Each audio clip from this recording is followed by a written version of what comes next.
Hello, Waterford art students. It's Mrs. Durst, and this is lesson 1A.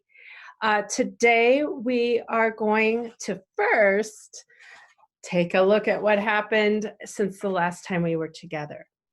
The last time we were together, we talked about this as a very special time and that we would create a picture of our families and pets that are living in our homes at this time because we want to always remember this. So here's the little picture I made.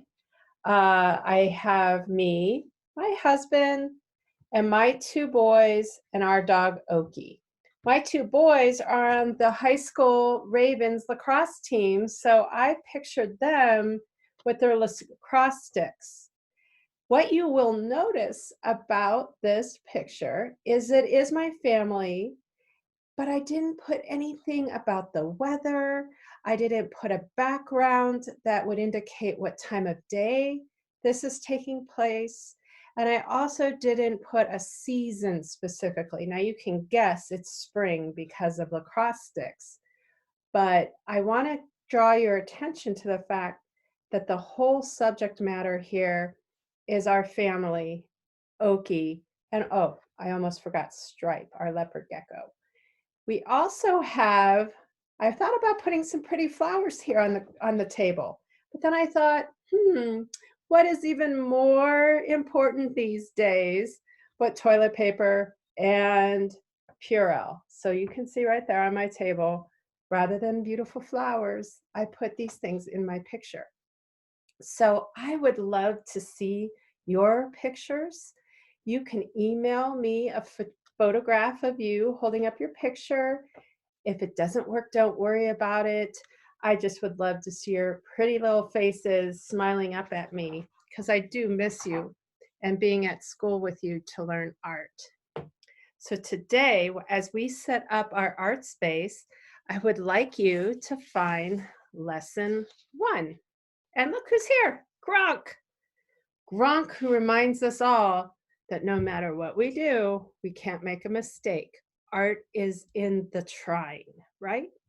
So find lesson 1 and we will start there. Now today I'll give you some things to do in lesson 1 after I talk to you a little bit about our art lesson, okay? So this is the one you'll need after I'm done speaking, okay? In the next series of lessons, we will explore certain aspects of art that artists use to help us relate to their art. People that look at art often want to understand what the artist was trying to say to them or speak to them about. These aspects are weather, time of day, the season, and the setting. These themes make impacts on us and help us connect with the artist's work. We can understand the feeling or the mood that an artist is trying to share with us, often by looking at weather, time of day, season, and setting.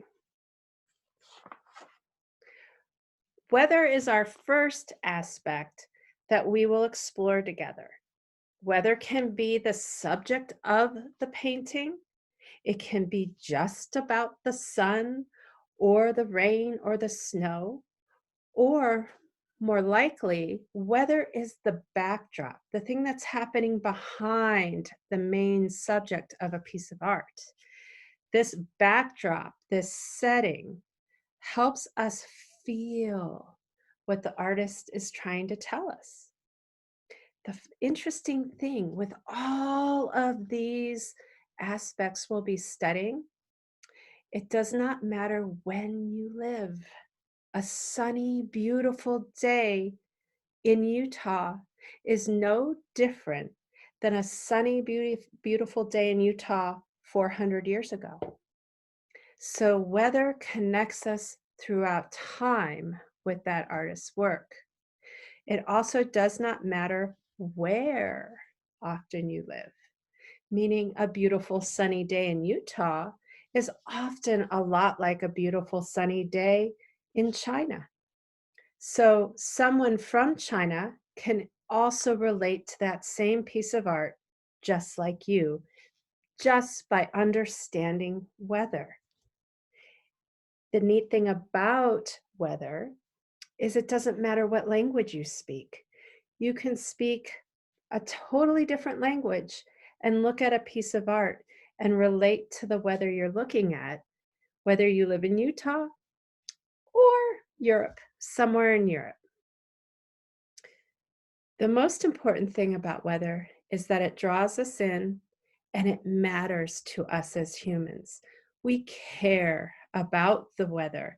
We think about the weather.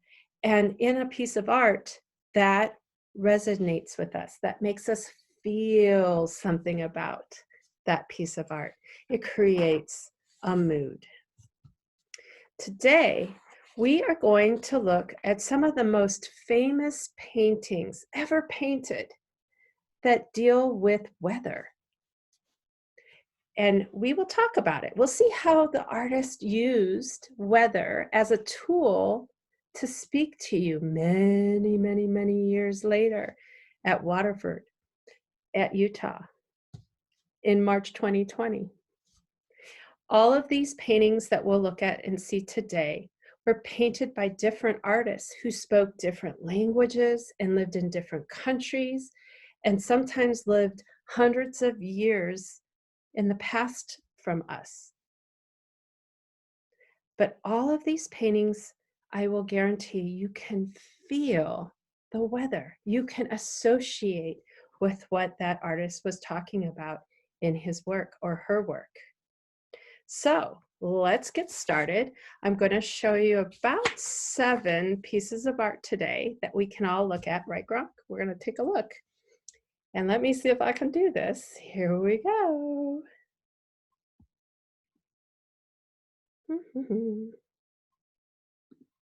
Here we go.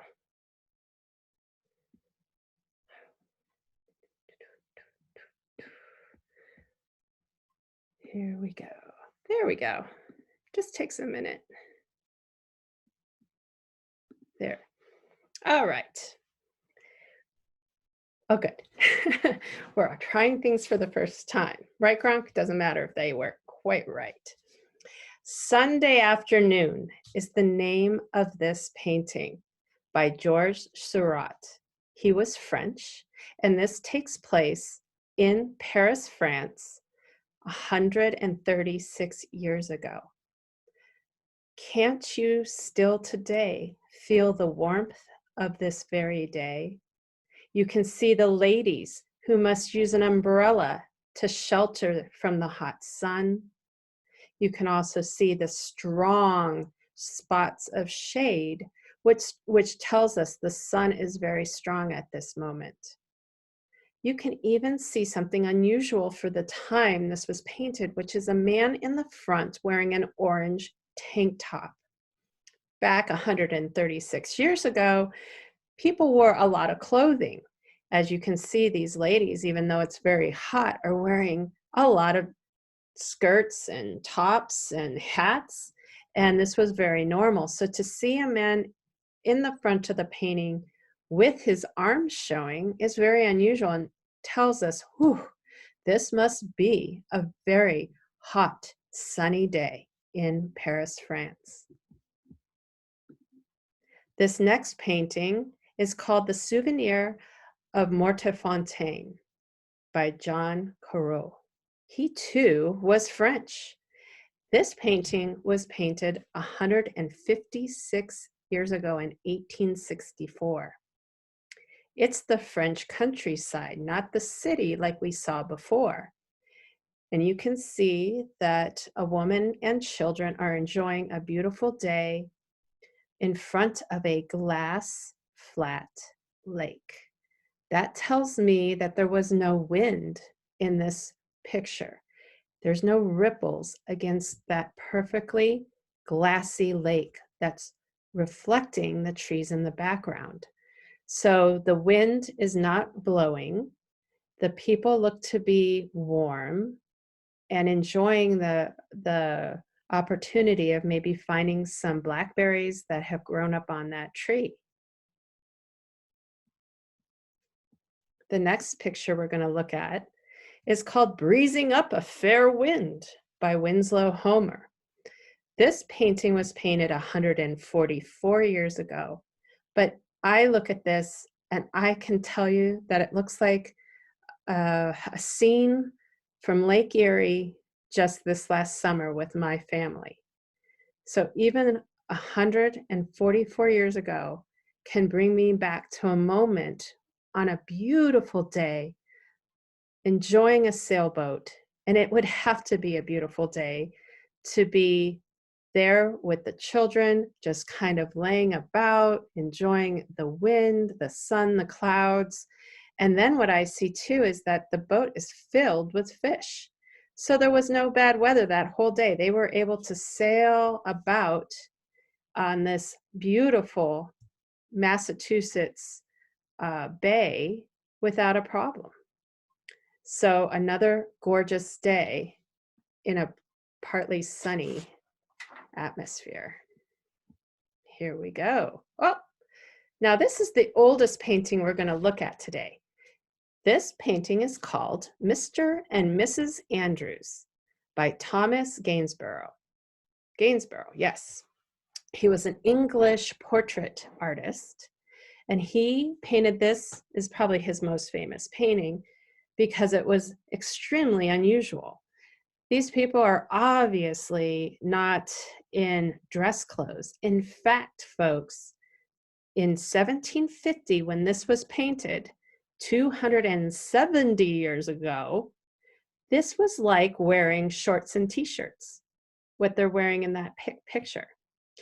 The man is wearing an informal summer suit.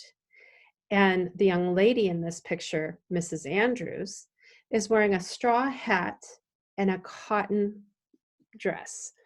And the way she's sitting with her skirt kind of propped up is allowing the air to blow around and keep her cool. Okay, so think of this as shorts and t-shirts hanging out on a very hot summer day 270 years ago. But I can still smell that wheat that's right in front of them. If you've ever smelled wheat when it was fully mature, it has this wonderful nutty fragrance, and I can almost feel it. I also look at the weather in this picture and think, it might rain a little later because I start to see that the clouds are building. Let's talk about rain.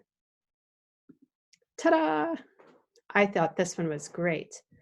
This painting is called Rain, and it was painted by Vincent van Gogh. He was a Dutch artist, but he painted these beautiful landscapes that many of us have come to love in France. This was painted in 1889, and you can see that this rainy day almost looks like you want to put a jacket on. You can see he has portrayed rain by creating lines that go down on the picture over and over and over. So it really looks like a hot chocolate kind of day as I look out on the grassy knoll and mountains and hills. Ah, not so rainy. This picture, or this painting, is called The Persistence of Memory. And this was created in 1931, only 89 years ago, by Salvador Dali. He was a Spanish painter, and they believe that he used the background in this painting from an area in Spain called Catalonia. But boy, when I see this picture, I feel hot. It looks hot. The clocks are melting. The funny object in the center, which nobody really knows what it is, the creature, looks hot and melty as he has the clock melting on top of him. The distant mountains and whatever that scape is out there is still. There's no wind, there's no breeze at all. I feel hot, and I think about days when I just want to get into the shade when I look at this painting. Our last painting for today is this one. Probably one of the most famous paintings dealing with weather. J.M.W.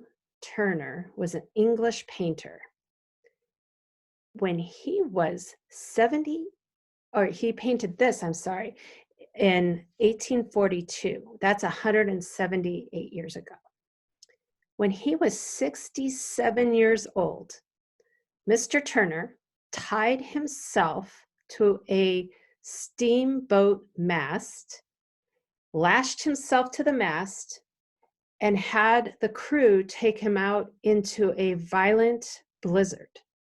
This painting is called Snowstorm, and he painted it to really make us feel how he felt while this horrible blizzard with wind and snow and ice raged all around him as he was tied to the mast of a boat. I think it's quite exceptional. And when I now know what it's about, I really can appreciate the way he used the colors and blurred the images to really tell me that it was uncomfortable and cold and very, very scary.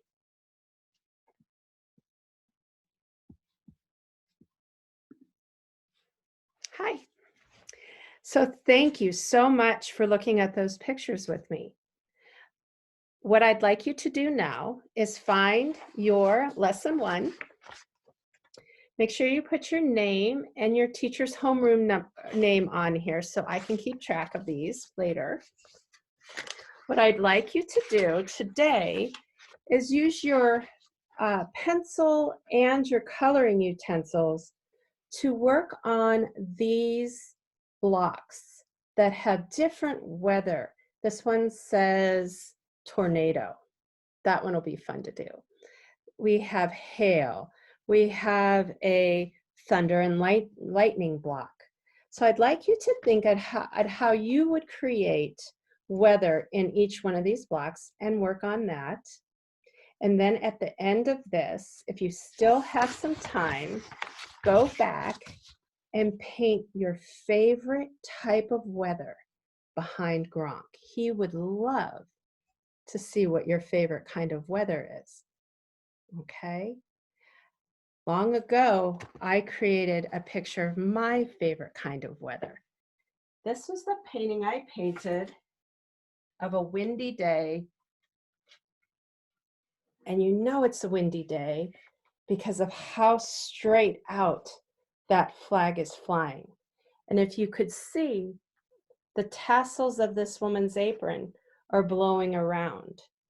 I also tried to make the grass look like it was blowing because the wind was taking it. So take your time and find out what kind of weather you would like to paint behind Gronk. Thank you so much. And if you have any art you'd like to share, just snap a picture and email it to me at the site on the Waterford website. Thank you.